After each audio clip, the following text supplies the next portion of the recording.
Please like and subscribe this channel Chemistry Education Point. Friends, welcome to my channel chemistry education point. So आज हम कुछ some basic concepts of chemistry में से next part करेंगे, देखेंगे significant figures, some scientific notations, prefixes and symbols.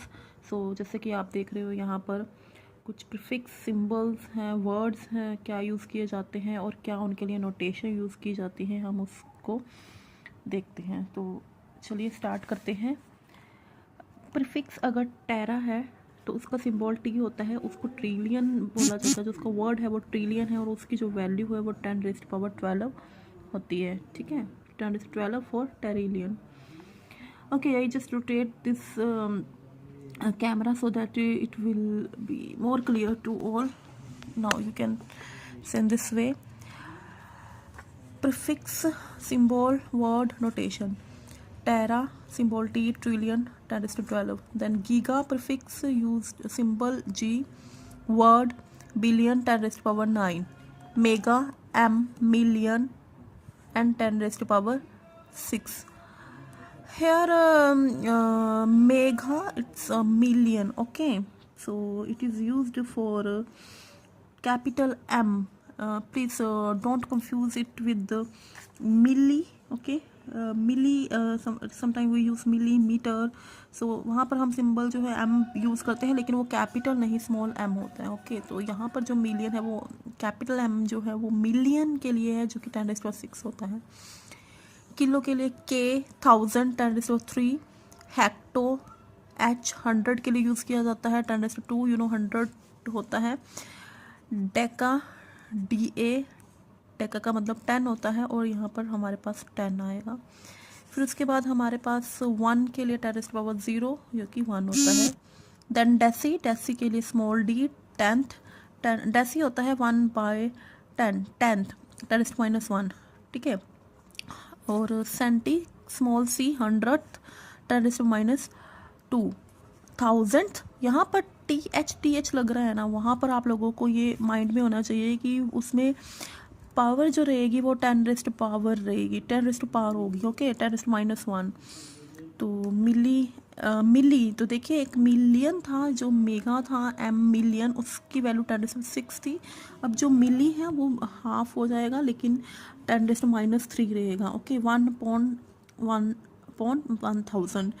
Then micro जो है वो हमारे पास मिलियंथ के लिए यूज़ किया जाता है, 10⁻6। ओके, ये मिलियंथ है तो ये हमारे पास -6 होएगा, और इसके लिए म्यू यूज़ करते हैं, कैपिटल M नहीं यूज़ करते हैं। नैनो का मतलब होता है हमारे पास 10⁻9। इसका जो वर्ड है वो बिलियंथ होता है। ठीक है, because it is reverse of billion. You know that giga जो हमने यूज़ किया था बिलियन, उसकी वैल्यू 10⁻9 थी। अब हमारे पास जो है बिलियंथ है, दैट इज 10⁻9। देन पीको में पी रहेगा, ट्रिलियंथ होगा 10⁻12। फेम्टो के लिए 10⁻15 होता है, इसको क्वाड्रिलियंथ बोलते हैं। वैसे हम जो है बेसिकली ये याद रखते हैं पीको और उसकी वैल्यू। ठीक है, ये सिर्फ वर्ड्स हैं जो यूज़ किए जाते हैं, बट ये इतने ही हमारे यूज़ में नहीं आते हैं। तो बेसिकली हमें याद रखना है टेरा की वैल्यू होती है 10⁻12, giga 10⁻9, mega 10⁻6, kilo 10⁻3, hecto 10⁻2, Deka 10, और इस 10⁻0 इसके लिए हम कुछ नहीं यूज़ करते, ये 1 होता है, सिंपल। डेसी के लिए 10⁻1, सेंटी के लिए 10⁻2, मिली के लिए 10⁻3, माइक्रो के लिए 10⁻6, नैनो के लिए 10⁻9, पीको के लिए 10⁻12, फेम्टो के लिए 10⁻15। After this, there are some extensive and intensive properties that we will define, and where we use these terms, these prefixes, कहाँ ये डेसी लगाते हैं, सेंटी लगाते हैं, किनके लिए यूज़ किया जाता है? एक्चुअली ये यूज़ किया जाता है एक्सटेंसिव एंड इंटेंसिव प्रॉपर्टीज़ के लिए। तो एक्सटेंसिव प्रॉपर्टीज़ क्या है? Some variable are dependent on the amount of substance present, these are called extensive property. जो तो अगर वेरिएबल डिपेंड करता है अमाउंट ऑफ सब्सटेंस पे तो वो एक्सटेंसिव प्रॉपर्टी रहेगा।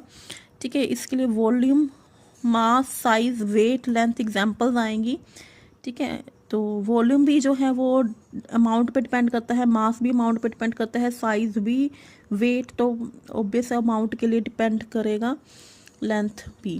ओके, तो आगे आ जाए independent of amount of substance, और जो डिपेंड नहीं करता अमाउंट ऑफ सब्सटेंस के लिए यहाँ पर सब्सटेंस आएगा। और इंटेंसिव प्रॉपर्टीज़ को इंटेंसिव प्रॉपर्टीज़ कहते हैं, ठीक है।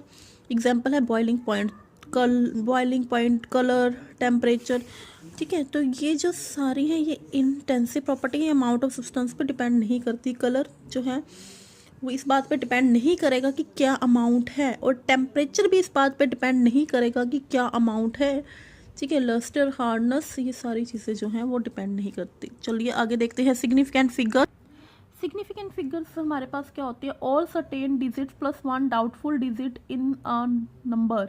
किसी नंबर में जब हमारे पास सारे सर्टेन डिजिट हो लेकिन एक डाउटफुल डिजिट हो, उसको हम बोलते हैं सिग्निफिकेंट फिगर। एग्जाम्पल है, जैसे वॉल्यूम है 23.5 मिलीलीटर। अब यहाँ पर 2, 3 जो है वो तो सर्टेन डिजिट्स हैं, फिक्स है कि 23 मिलीलीटर तो हो गई होगा। बट जो 0.5 है, यानी कि ये जो 5 है वो हमारे पास सर्टेन नहीं है, तो ये एक डाउटफुल डिजिट है। कभी हम लिख देते हैं 23.56, 23.58, तो जो फिक्स नहीं होता डाउटफुल होता है, ठीक है। तो हमारे पास सिग्निफिकेंट फिगर क्या होता है, दोनों को मिला के आएगा certain digit plus one doubtful digit. तो आपको इतने डिटेल में नहीं लेके जाना कि सिग्निफिकेंट फिगर्स का पूरा टॉपिक जो है वो हम इसमें नहीं लेंगे, क्योंकि आप लोगों को पता ही है कि कितने सिग्निफिकेंट, इतना ये जो टॉपिक है बेसिकली नहीं आता इतना एग्जाम्स में, पता ही होता है हम लोगों को। जैसे 4.803, इसमें 4 सिग्निफिकेंट फिगर्स हैं। 55.220, तो 1 2 3 4 5 सिग्निफिकेंट फिगर्स हैं। तो इसके रूल्स वगैरह अभी हम नहीं करेंगे, बिकॉज इतना रूल्स नहीं पूछेंगे। अगर पूछेंगे भी हो सकता है कि बाय चांस कुछ ऐसा पूछ ले, लेकिन इट इज़ नॉट पॉसिबल, इतना सिंपल क्वेश्चन नहीं आता, तो हम इतना फोकस नहीं करेंगे। नेक्स्ट हम देखते हैं। चलिए हम नेक्स्ट डिस्क्राइब करते हैं। हमारे पास जो डिफरेंट लॉज होते हैं, ये जो लॉज है वो डिपेंड होते हैं हमारे पास, मतलब बेसिक जो इनका वो स्टार्ट होता है स्टोक्योमेट्री से। तो स्टोक्योमेट्री को अगर हम डिफाइन करें तो स्टोशियन एंड प्लस मेट्रॉन, इट मीन्स जैसे element and measure. Element plus measure का मतलब क्या है कि जब हम किसी एलिमेंट को मेजर करने जा रहे हैं तो उसको बोलते हो स्टोक्योमेट्री, कई स्टोशियोमेट्री भी बोल देते हैं, आप जो चाहे बोल सकते हो। Describe the quantitative relationship that exist between substance undergoing chemical change. तो ये एक तरह, क्योंकि देखो मेजरमेंट है तो ये क्वांटिटेटिव रिलेशनशिप होगा किसके बीच, substance that undergo chemical change, जो सब्सटेंस केमिकल चेंज, जिसका कोई केमिकल चेंज होने जा रहा है, उसका जो क्वांटिटेटिव रिलेशनशिप रहेगा। फॉर एग्जांपल लेते हैं, तब आप लोगों को ये ज़्यादा क्लियर होगा स्टोक्योमेट्री क्या होती है। फॉर एग्जांपल मीथेन और ऑक्सीजन, दोनों सब्सटेंस ले लिए हमने, मीथेन ले लिया, ऑक्सीजन ले ली। अब इसको ऑक्सीजन की प्रेजेंस में हीट करवाया तो कार्बन डाइऑक्साइड और वाटर रिलीज हुआ, तो ये बैलेंस किया हमने इसको, ठीक है। तो ये जो इसको बैलेंस कर रहे हैं ये हम इसके स्टोक्योमेट्री कोफिशिएंट्स हैं। तो इसके ड्यूरिंग क्या इनके बीच मास चेंज किया होगा, क्या मतलब ये केमिकल रिएक्शन हुई है तो मास चेंज हुआ होगा, तो क्या पहले रिएक्टेंट का मास है, क्या प्रोडक्ट का मास रहा होगा, ठीक है। इसके बेसिस पे हमारे पास डिफरेंट लॉज आते हैं, ठीक है। लॉ ऑफ केमिकल कॉम्बिनेशन आएगा, ठीक है। उसके बाद मोल कंसेप्ट आएगा, ठीक है। उसके बाद मतलब स्टोक्योमेट्री के अंदर हमारे पास लॉज ऑफ केमिकल कॉम्बिनेशंस, मतलब बहुत सारे के सारे लॉज इसमें आएंगे, ठीक है। Law of conservation, law of mass action, वो सब पढ़ेंगे। मोल कंसेप्ट इसके अंदर आएगा, कॉन्सेंट्रेशन और यूनिट्स का कैलकुलेशन का कंसेप्ट इसके अंदर आएगा, और स्टोक्योमेट्री कैलकुलेशंस का कंसेप्ट इसके अंदर आएगा। तो हम पहले देखते हैं लॉज ऑफ केमिकल कॉम्बिनेशन। तो लॉ ऑफ केमिकल कॉम्बिनेशन के अंदर हमारे पास है लॉ ऑफ कंजर्वेशन ऑफ मास। तो आप सबको पता है, हमने सिर्फ रिवाइज करना है। लॉ ऑफ कंजर्वेशन ऑफ मास में हमारे पास हमें पता है matter can neither be created nor be destroyed during any chemical और फिजिकल चेंज। तो मैटर को हम ना तो क्रिएट कर सकते हैं ना ही डिस्ट्रॉय कर सकते हैं, चाहे वो केमिकल चेंज है चाहे वो फिजिकल चेंज है। However it's physical and chemical nature में चेंज, इसका नेचर चेंज हो सकता है लेकिन मतलब इसमें कोई वैसे चेंज नहीं आएगा, इस केमिकल प्रॉपर्टीज़ जो है वो चेंज नहीं होंगी, ना फिजिकल प्रॉपर्टीज़ चेंज होंगी। For example hydrogen and oxygen तो वाटर। देखिए अब यहाँ पर आप इसको इस तरह से भी ले सकते हैं लॉ ऑफ कंजर्वेशन ऑफ मास को, कि जो हमारे पास मास ऑफ रिएक्टेंट है वो मास ऑफ प्रोडक्ट्स के इक्वल रहने वाला है। तो आप देख सकते हैं total mass of reactants, hydrogen अगर 2 ग्राम है, ऑक्सीजन 16 ग्राम है, 2 + 16 18 ग्राम, ओके, 2 + 71 73 ग्राम। तो अगर हमारे पास न्यूक्लियर रिएक्शंस हैं, इन केसेस में जो है वो मास कन्वर्टेड हो जाता है एनर्जी में = mc² रिलेशन में। तो इसमें हम थोड़ा सा वो जो स्टोइकोमेट्रिक कोएफिशिएंट का रिलेशन है वो अभी इसको स्किप कर सकते हैं। चलिए अब कुछ एग्जांपल्स देखते हैं जिसमें आप लोगों को और क्लियर होगा। एग्जांपल है 3.4 gram of silver nitrate in 100 gram water when mixed with 1.17 gram of NaCl in 100 gram water, 2.87 gram AgCl and 1.70 gram sodium nitrate were obtained. Justify that data prove law of conservation of मास। तो आप लोगों को बताना है कि क्या ये जो स्टेटमेंट है वो लॉ ऑफ कंजर्वेशन ऑफ मास के बेसिस पर है या नहीं है, वैसे तो प्रूव करना है। तो देखिए आप लोगों को यहाँ पर क्लियर हो रहा है कि सिल्वर नाइट्रेट जो है वो 100 ग्राम वाटर में लिया है, सोडियम क्लोराइड वाटर में लिया है, तो उन दोनों को रिएक्ट करवाया जा रहा है। तो अब जो रिएक्शन होती है ना वो यहाँ से आप लोगों को क्लियर है। तो silver nitrate plus sodium chloride it gives, ये हमें बताया है कि जब हमने इसको मिक्स किया तो सिल्वर क्लोराइड और सोडियम नाइट्रेट जो है वो ऑब्टेन्ड हुए हैं। तो silver chloride plus sodium nitrate और उनके अमाउंट ऑलरेडी आपको गिवन है, 3.4 gram silver nitrate, 1.17 gram sodium chloride, 2.87 gram silver chloride and 1.70 gram sodium nitrate. तो आप टोटल कीजिए, यहाँ पर मास ऑफ रिएक्टेंट्स का 4.57 ग्राम आ रहा है और इसमें मास ऑफ प्रोडक्ट्स कीजिए 4.57 ग्राम आ रहा है। तो मास ऑफ रिएक्टेंट्स जो है वो मास ऑफ प्रोडक्ट के इक्वल आ रहा है। तो it justify the law of conservation of mass.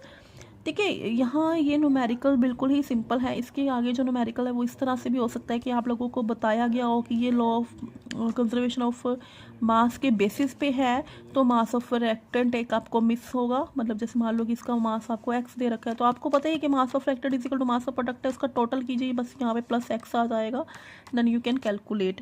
Okay, example मैं आप लोगों को बता देती हूँ। फॉर एग्जाम्पल एक आप लोगों को मैं स्टेटमेंट नहीं करवा रही हूँ, मैं सीधे एग्जाम्पल करवा रही हूँ। सोडियम बाइकार्बोनेट, ठीक है, तो यहाँ पर हमारे पास एसिटिक एसिड हो गया, यहाँ पर ये रेसिड्यू बन रहा है और ये कार्बन डाइऑक्साइड है। तो कार्बन डाइऑक्साइड की जो अमाउंट है वो x ग्राम है, हमें नहीं दी गई है स्टेटमेंट में। तो आप लोगों को वो बोल देगा कि ये लॉ ऑफ कंजर्वेशन ऑफ मास के बेसिस पे है, तो कार्बन डाइऑक्साइड की अमाउंट कितनी है या कितनी कार्बन डाइऑक्साइड रिलीज हुई है, ऐसा कुछ पूछा जाएगा। तो आप simple law of conservation of mass, you know that mass of reactant is equal to mass of product, तो आप इसको ऐसे कैलकुलेट कर सकते हो। This is a very simple method, you know कि इसको ऐड करो, इक्वल टू इसको ऐड कीजिए और x की वैल्यू आप फाइंड आउट कर सकते हो। ठीक है, तो ये लॉ ऑफ कंजर्वेशन ऑफ मास है, बिल्कुल ही सिंपल है। देखिए ये सारी जो है हम डिटेल्स ऑलरेडी आप लोगों ने +1 में कर रखी हैं, लेकिन ये जस्ट रिवीजन है। तो आप लोगों को अगर डिटेल चाहिए तो प्लीज़ कमेंट कर दीजिए, तो फिर मैं थोड़ा सा और डिटेल में ले आऊँगी। अगर इतना सफिशेंट है तो ओके, क्योंकि हमारे पास इतना टाइम नहीं होता एग्ज़ाम्स के ड्यूरिंग कि हम पूरा मतलब उसको करने के लिए। तो देखिए जिस चीज़ को करने के लिए हमें 5 इयर्स लगे हैं, क्योंकि +1 +2 फिर उसके बाद ग्रेजुएशन, उसके बाद अब देखिए ग्रेजुएशन तक ही 5 इयर्स हो गए, उसके बाद MSc किए तो 7 इयर्स हो गए हैं। तो आप लोगों को ये बेसिक्स जो हैं वो आते होंगे, होप सो, दैट्स वाई मैं इसको सिर्फ ऐसे ही डिटेल में अभी नहीं करवाऊँगी, सिंपल आप लोगों को रिवाइज करवाऊँगी। ओके, नेक्स्ट है law of constant proportion. Constant का मतलब होता है डेफिनेट, ठीक है। कई बार बहुत कंफ्यूजन रहती है कांस्टेंट और डेफिनेट में। प्रोपोर्शन जो है उसका मतलब होता है कि कितनी उसकी फिक्स अमाउंट रहेगी। लॉ ऑफ कांस्टेंट प्रोपोर्शन को ऐसे लीजिए, फिक्स्ड अमाउंट या fixed ratio. It states that a chemical compound respective of the source it is obtained from contains some elements combining in definite ratio by mass। तो इसको example से समझते हैं, then it will be more clear. देखिए carbon dioxide जो है वो आपको आप चाहे कार्बन डाइऑक्साइड कहीं से भी ऑब्टेन करवा लीजिए, हो सकता है कि कोयला जल रहा है, कैंडल जल रही है, या बाय रेस्पिरेशन आप लोग कार्बन डाइऑक्साइड रिलीज करते हो, या फिर लाइमस्टोन कैल्शियम कार्बोनेट को हीट करते हो तो कार्बन डाइऑक्साइड मिलती है। इसमें जो कार्बन डाइऑक्साइड मिल रही है तो इसमें जो कार्बन और ऑक्सीजन एलिमेंट्स हैं उनकी जो रेशो है वो डेफिनेट होगी। यही लॉ ऑफ कांस्टेंट प्रोपोर्शन बोलता है कि कोई भी सोर्स हो, ये हम नहीं देखेंगे कि कौन सा सोर्स है कौन सा सोर्स नहीं है, हम बेसिकली ये देखते हैं कि किसी भी सोर्स से वो हमारे पास कंपाउंड आ रहा है लेकिन उसकी जो फिक्स रेशो रहेगी एलिमेंट्स की, ठीक है। तो एग्जाम्पल के थ्रू अब ध्यान से ही डेफिनेशन देखिए। It states that a chemical compound, कोई भी केमिकल कंपाउंड है, चाहे वो कार्बन डाइऑक्साइड है, हो सकता है वाटर हो, इरिस्पेक्टिव ऑफ द सोर्स, कोई भी सोर्स है, इट इज ऑब्टेन फ्रॉम, जहाँ से उसको लिया गया हो, कंटेन सेम एलिमेंट्स कंबाइनिंग इन डेफिनेट रेशो, तो वो डेफिनेट रेशो में रहते हैं। Okay, for example carbon dioxide, जैसे मैंने बोला कि कार्बन डाइऑक्साइड में चाहे लोगों कोयला से कार्बन डाइऑक्साइड प्रोड्यूस हुई है, चाहे कैंडल से प्रोड्यूस हुई है, तो कार्बन डाइऑक्साइड में जो कार्बन है वो हमेशा 12 ग्राम रहेगी और ऑक्सीजन 32 ग्राम रहेगी। 16 होता है, 16 मल्टीप्लाई टू 32, तो इसकी सिंपल रेशो जो है वो 3:8 रहेगी। इसी तरह से हम वाटर की एग्जांपल ले सकते हैं। तो जो वाटर है वो आप लोगों को पता है कि वाटर में क्या रहेगा। वाटर चाहे आप लोग कुएं का पानी लो, ठीक है, चाहे आप टैप वाटर लो, चाहे आप फिल्टर को वाटर लो, तो उसमें जो वाटर में हाइड्रोजन और ऑक्सीजन एलिमेंट्स प्रेजेंट हैं उनकी जो रेशो है वो फिक्स रहेगी। It is according to law of constant proportion. Okay, next है हमारे पास, तो अगर आप इनके न्यूमेरिकल्स चाहते हैं तो मैं वो भी आपको डिटेल्स में करवा सकती हूँ, लेकिन अभी हम सिर्फ इसकी डेफिनेशन कर रहे हैं, इसका बेसिक क्लियर कर रहे हैं। Next, what is law of multiple proportion और Dalton law of multiple proportion. When okay, law of multiple proportion को भी समझने के लिए हम एग्जांपल लेते हैं सो दैट इट विल, ये जो एग्जाम्पल है वो हम नेक्स्ट वीडियो में डिस्कस करेंगे। और ये thanks for watching my channel, thank you.